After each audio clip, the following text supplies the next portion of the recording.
تئاتر کاظم شهریاری که بیش از 30 دهه است در فرانسه و اغلب کارهاش به زبان فرانسه بین هواداران تئاتر شناخته شده است. بارها هر وقت از من معنای دموکراسی رو پرسیدند، بسته به شخصیت و آگاهی‌های پرسش کننده جوابی رو که میتونسته مطلوب او باشه مطرح کردم. اما امروز و اینجا هر بار هر کسی بخواهد درباره دموکراسی بپرسد، خواهم گفت نمایشنامه از اینجا تکون بخور، کار کاظم شهریاری که دربارش بیشتر خواهم گفت. فکر بکنید برای مثال در ایران چند غیر ایرانی، ملیتشون مهم نیست، نمایشنامه رو بنویسند و اجرا کنند با چند بازیگر ایرانی علیه پلیس ایران و مقامات امنیتی ایران و بعد خود دولت ایران تئاتر در اختیارشون بگذاره، کمک‌های لازمه رو انجام بده تا این تئاتر به روی صحنه برود. چنین اتفاقی در فرانسه افتاده و برای من این اولین معنای یک دموکراسی است. اما نمایشنامه کاظم شهریاری که در محتوا در طول گزارش با او و کارهاش آشنا خواهید شد، در ایران چهره شناخته شده بود، اگرچه اونجا هم با سانسور روبرو بود. در مورد کارهای او، آدرس سایت او، تئاتر او، کارهای او هم در جستجوگر گوگل قابل دسترسی است و هم در پای اکران. اگر چنانچه فقط این برنامه را از طریق تلویزیون می‌بینید، قلم و مدادی داشته باشید تا اون رو یادداشت کنید. در غیر این صورت وعده ما در روی سایت تلویزیون ایران فردا. آر استودیو تئاتر مکان دنج و کوچکی در شمال پاریس است با مدیریت کاظم شهریاری، نویسنده و کارگردان سرشناس تئاتر ایران که از او کار فراموش نشدنی استثنا و قاعده را در ایران به یادگار داریم. پس از تغییر حکومت در بهمن 57، کاظم شهریاری بیش از 30 سال است که در پاریس در همین مکان آثار خود و گاه دیگران را اغلب به زبان فرانسه به روی صحنه آورده است.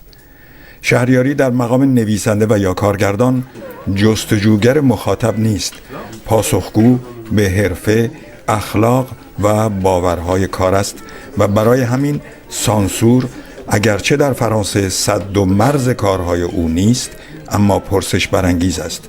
اینکه بتوان از چند هفته قبل از حوادث نشریه شارلی ابدو تئاتری را با نام از اینجا تکان بخور نوشته و از همان زمان تا پایان ماه فوریه به روی صحنه بیاورد.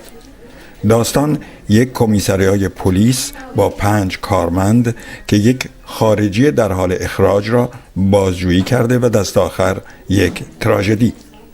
اگر ساکن پاریس و هومه هستید، این نمایشنامه را از دست ندهید، نه برای موافقت و یا مخالفت، بلکه برای لمس دموکراسی. وقتی که معاون استان پاریس هم به دیدن تئاتر می آید و لحظاتی می گوید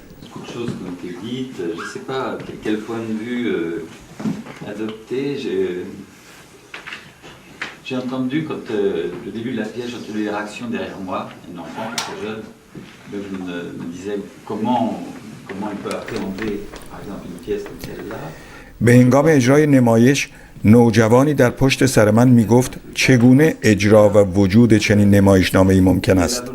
من همه پادگان‌ها و مراکز پلیس را ندیدم. به هر صورت برای شما بیان قصه و از آن مهمتر نحوه بیان است که به تماشاچی فرصت داده اید تا بشنود و بیاندیشد. شما در فاصله جملات شنیده شده و چرخش بازیگران و موسیقی به ما مجال فکر کردن می دهید و این شایسته تمجید است.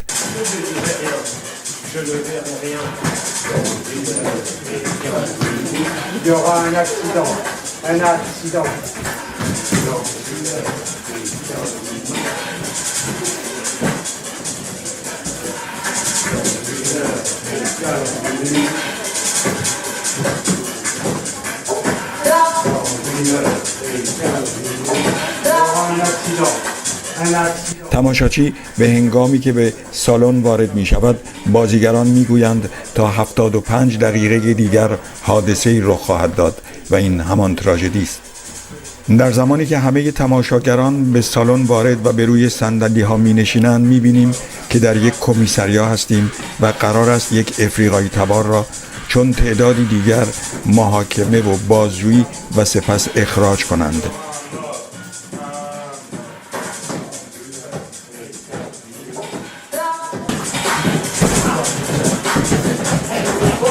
فرد زندانی در اعتراض به وضعیت و رفتار با خودش به سمت یک پلیس ادرار کرده است.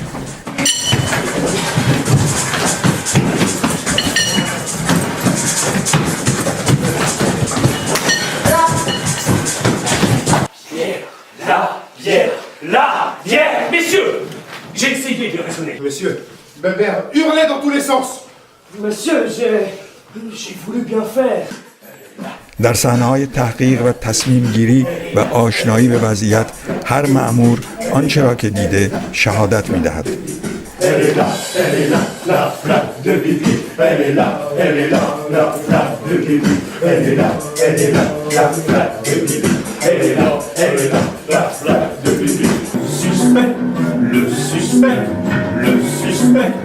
Le suspect, un homme qui ne cesse d'être.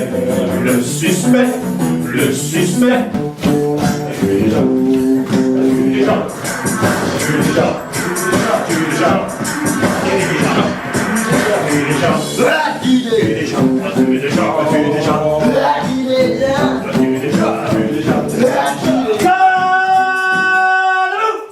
رئیس کلانتری تصمیم میگیرد خود با متهم روبرو و تحقیق کند. در دیدار و گفتگو به او وعده همراهی، دادن غذای گوارا و حتی 2 شیشه آبجو برای رفع تشنگی میدهد. Comme la musique des ancêtres. Un gars vraiment bien, Voltaire. Un grand sorcier. Et comment te sens-tu? Tu as assez d'air? Vous avez assez de place, c'est moins chaud? On se sent mieux. On respire mieux. Vous avez entendu? مهربانی ها چنان که بیننده باور دشوار دارد تا پایان که یک فاجعه است و کاظم شهریاری نه در مقام داور که روایت کننده در کلام و ترانه و آواز روایت را به پایان میبرد. اگر در پاریس و اطراف هستید این نمایشنامه را ببینید تا از مرز آزادی بیان و عقیده عبور و شکوه دموکراسی را لمس کنید.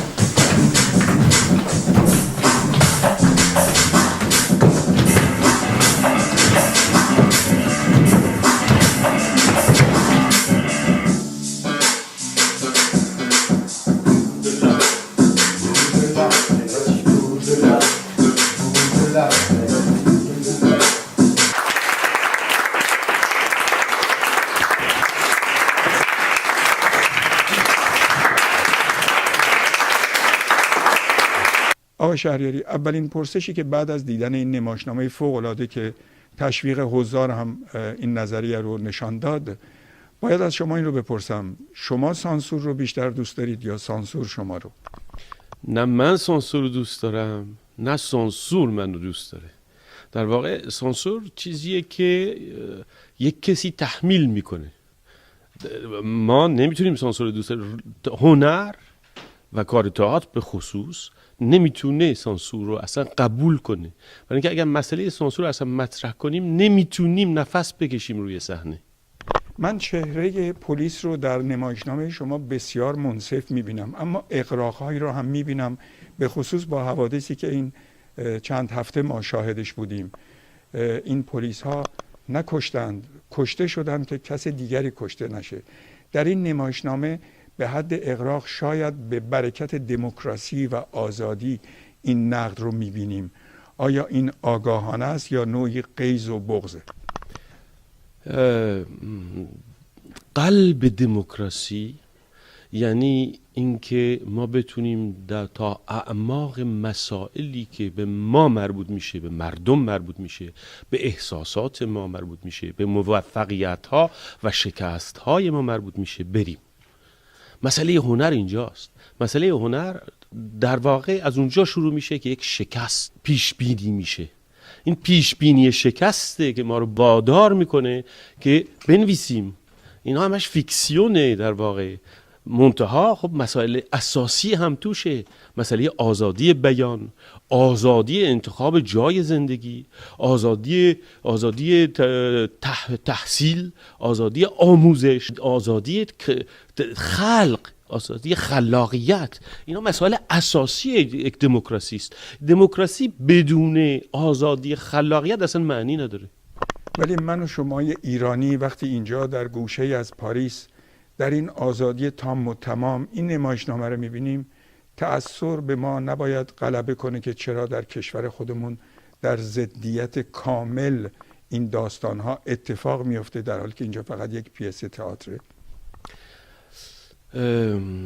مسئله بسیار دشواریه این سوالی که میکنید، برای اینکه اینجا و اونجا برای هنر نداره. مسئله هنر جهانی است، یونیورساله. ما وقتی که در ایران من کار کردم، در مورد چه هنرمندانی کار کردیم، چه متنهایی رو کار کردیم؟ متنهای نویسندگان اروپا. متنهای نویسندگان اروپا در اونجا سانسور می شده. میدونید که ایبسن ممنوع بوده، شکسپیر ممنوع بوده در ایران، برشت ممنوع بوده. تمام هر کدوم از این نویسنده های هنرهای دراماتیک رو شما بیارید جلو، میبینید به نوعی یک هنرمند که روش کار کرده و مسائل رو طوری مطرح کرده که تماشاچی به نوعی با مسائل روزمرهش درگیر میشه، در مقابل سانسور قرار میگیره. برای اینکه با بیداری مطرحه، مسئله خلاقیت با خلاقیت مطرحه. یعنی وقتی که روی صحنه خلاقیت هست، از تماشاچی هم به نوعی خواهش میکنیم این خلاقیت رو به زندگی خصوصیش وارد کنه. برای اینکه زندگی خصوصی که توش خلاقیت نباشه غمگینه، تأثرآوره، شکسته. برای چی زندگی کنیم؟ این یک مسئله است. و مسئله دیگه این که اینجا که دموکراسی هست به ما این امکانو میده به نوعی بتونیم به مسائل به شکل آزاد، مسئله دموکراسی آزاد نگاه کنیم. حالا ممکنه اشتباه کنیم، مسئله این نیست، امکان هنریه اینجا و اونجا. منتها مسئله اینه که حکومت اونجا انقدر تحقیر کننده، انقدر سنگین، انقدر سنگی، انقدر عدم رعایت کوچکترین اصول بشریه که به نوعی به چاقو زدن، هفتیر کشیدن، اعدام، زندان اصلا دیوانه کننده است. و به نوعی اینجا هم با این مسائل به نوع دیگری مطرح هستیم. وقتی که شما میبینید که 25% مردم اینجا از مسئله هنر و فرهنگ بی اطلاع هستند، به نوعی نمایش شما در تأثیر این چیز هاست. من یه چیزی نوشته بودم که من این نمایش رو تو این بروشور میخونید که نمایش رو من، نمایش های من برای کسایی که هست که زجری دارن، غمی دارن. اگه کسی نه غمی داره نه زجری داره نباید بیاد نمایش منو ببینه. برای اینکه روی این کار میکنیم. برای اینکه مسئله اساسی نمایش اینه، نه اینکه من تبعیدی هستم مثلا اینه، نه اینکه من آزادی خواهم مثلا اینه. مسئله آقای ایبسن اینه، مسئله آقای شکسپیر این بوده، مسئله آقای 2500 سال پیش مسئله یونان اینه. تمام نمایشنامه یونان روی این آزادی، بی اطلاعی، ناآگاهی، بیشعوری و خشونته. یک کلمه تراژدی است. آقای شهریاری، چون وقت این برنامه کوتاه و همینطور گزارش، برای علاقمندان کارهای شما اینجا در پاریس کار آسان است. کسانی که بیرون مرزهای فرانسه، به خصوص در ایران، شما چه تدبیری پیش بینی کردید با سیستم های یوتیوب، فیسبوک که اونها هم از این هنر بهره بگیرن و با کارهای شما که بسیار کارهای موفقی است آشنا بشن؟ از تمام کارهای من توی 30 ساله که اینجا کار میکنم، این استودیو تئاتر 30 سالشه. سال آینده جشن خواهیم گرفت 30 ساله. توی این 30 سال تمام کارهای من ضبط شده، منتها هیچ کدوم هنوز به مونتاژ نشده، امکانش نبوده، وقتش نبوده. این تیکه هایی از این برنامه روی سیت استودیو تئاتر وجود داره. کار منم نیست، کار گروه تئاتر اینه. Je suis sacrifié au dogme détestable qui voit ma voix n'est pas consommable. Va du bout de là, va du bout de là.